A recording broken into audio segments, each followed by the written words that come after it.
तो क्या आपके भी जॉइंट्स में दर्द रहता है ह्यूमिड वेदर में? तो आप लोगों ने भी देखा होगा जब भी कोई वेदर चेंज होता है, स्पेशली जब विंटर्स आने वाली होती हैं और जब मॉनसून आने वाला होता है, तो आपके जितने भी जॉइंट्स हैं उसमें आपको दर्द होनी शुरू हो जाती है। और किन लोगों को होती है? जिन लोगों को पहले से ही कोई क्रोनिक डिजीज है, जिसमें आप आर्थराइटिस भी इंक्लूड कर सकते हैं, जॉइंट्स में पेन रहता है, या फिर हम जैसे नॉर्मल लोग जो ऑफिस गोअर्स होते हैं 9 to 6, जिनकी फिजिकल एक्टिविटी बहुत ज़्यादा कम रहती है, या जो एथलीट्स हैं जो रेगुलर वर्कआउट करते हैं, जिसकी वजह से कहीं ना कहीं वो अपने मसल्स तो डैमेज करते ही हैं, बट थोड़ा थोड़ा उनका जॉइंट्स में भी इशू आता है। तो जैसे ही वेदर चेंज होएगा ना, तो उनके जॉइंट्स में दर्द होना शुरू हो जाएगा। तो वो दर्द क्यों होता है? क्योंकि आपके जॉइंट्स में इन्फ्लेमेशन, स्वेलिंग हो जाती है। जो इन्फ्लेमेशन है ये होता क्यों है? ये होता है because of change in atmospheric pressure, और इस प्रोसेस को बोलते हैं बैरोमेट्रिक प्रेशर। तो बैरोमेट्रिक प्रेशर होता क्या है, उसको सरल भाषा में समझते हैं। जब आप फ्लाई करते हैं, कभी आप उठाकर देखा है अपने जो health and safety guidelines plane में लिखी होती है, बिल्कुल आपकी सीट के सामने पॉकेट में होती है, उसको आप पढ़ेंगे तो वो हमेशा ये बोलेंगे कि आप अगर लॉन्ग आवर्स की फ्लाइट कर रहे हैं, आप हमेशा अपने जॉइंट्स को मूव करते रहें, स्पेशली नीज को। आप मूव करते रहें, खड़े होते रहें, थोड़ा वॉक करें, थोड़ा स्ट्रेचिंग करें। क्यों? क्योंकि जब आप प्लेन में होते हैं, जब आप फ्लाई शुरू करते हैं अबव 14,000 अबव सी लेवल, तो वहां पर भी आपका बैरोमेट्रिक प्रेशर बन जाता है। और होता क्या है बैरोमेट्रिक प्रेशर? एक इट्स एन एटमॉस्फेरिक प्रेशर, जिसमें हम जिस स्थिति में अभी रहते हैं सी लेवल पर, उसमें जो हमारा एटमॉस्फेरिक प्रेशर होता है वो बहुत हाई होता है। और वो हाई होने से क्या होता है, जितने भी आपकी बॉडी में सेल्स हैं, जितने भी आपकी बॉडी में टिश्यूज हैं, वो उसको उसी जगह पे रखता है।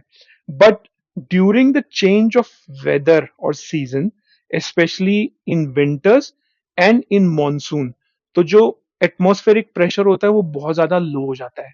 और उस प्रेशर के लो हो जाने से क्या होता है, जो आपके टिश्यूज हैं, जो आपके सेल्स हैं, वो जो जिस जगह पे रहने चाहिए वो वहां रहते नहीं है, उनकी मूवमेंट शुरू हो जाती है, और जिस वजह से आपकी मसल्स भी कहीं ना कहीं वीक होती हैं, और जॉइंट्स पर तो बहुत ज्यादा असर पड़ता है। तो इसीलिए कभी भी आप देखोगे, before even the weather is changing और आपको उसके साइंस दिखने शुरू होंगे, आपको सबसे पहले आपकी बॉडी बता देगी कि हाँ, वेदर चेंज हो रहा है।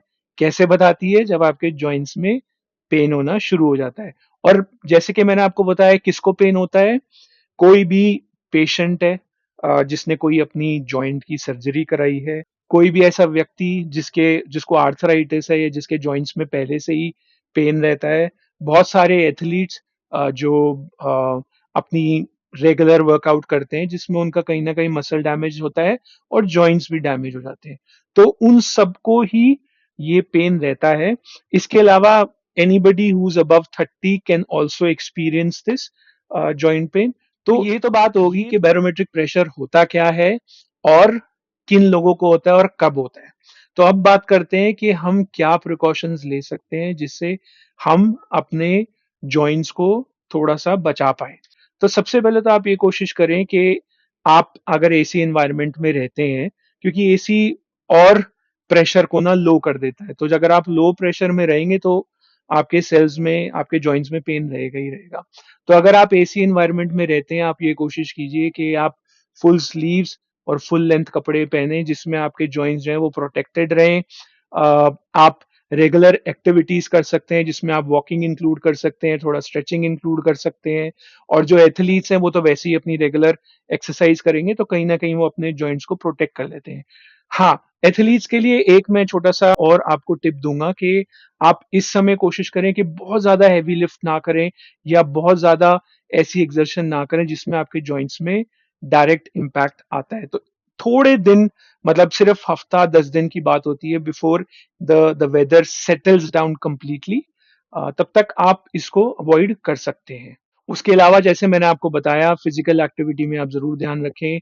अपने जॉइंट्स को कहीं पर भी, कोई भी, चाहे आपकी एल्बो, चाहे आपकी नी हो, चाहे आपका शोल्डर हो, जहां पर भी आपको ज्यादा पेन महसूस हो रहा हो, आप ये कोशिश करें कि आप हॉट थेरेपी करें। इस समय कोल्ड थेरेपी आपका काम नहीं करेगी, इस समय आपको हॉट थेरेपी से ही अपना काम चलाना पड़ेगा। बट अगर आपको लगता है कि आपका जो पेन है वो आपके कंट्रोल से बाहर हो रहा है, तो then you should go and visit a doctor, क्योंकि वही आपको सही गाइड कर सकता है कि आपको क्या स्टेप्स लेने चाहिए। बट प्राइमरीली यही एक रीजन है, जब भी वेदर चेंज होता है आपकी बॉडी आपको पहले ही साइन दे देती है कि वेदर चेंज होने वाला है, आप अपना ध्यान रखें। तो जो सबसे जरूरी टिप है वो यही है कि आप अपने आप को फिजिकली एक्टिव रखें, स्ट्रेचिंग हर दिन करें, योगा कर सकते हैं तो योगा करें। एक और बहुत अच्छा टिप मैं आपको दे सकता हूँ, अगर आप कोई स्टीम सोना एक्सेस कर सकते हैं तो आप वो भी करें, जिससे आपके बॉडी को, आपके जॉइंट्स को थोड़ा सा गर्माइश मिलेगी, which is good for your joints, specially जब ये सीजन चेंज हो रहा है। तो यही सब करना है आपको, और अपने जॉइंट्स का जो है ध्यान रखना है। तो आई होप आपको इस वीडियो से कुछ इंफॉर्मेशन जरूर मिली होगी कि आपके जॉइंट्स में क्यों पेन रहता है। तो आप कोशिश करें कि जो भी मैंने आपको टिप्स दिए आप उसको फॉलो करें, एंड आई एम श्योर कि आप अपने आप को प्रोटेक्ट कर सकते हैं किसी भी जॉइंट पेन से। So thank you so much for watching, और ये वीडियो जरूर उन लोगों को शेयर कीजिए जो जॉइंट पेन से गुजर रहे हैं इस समय। Thank you.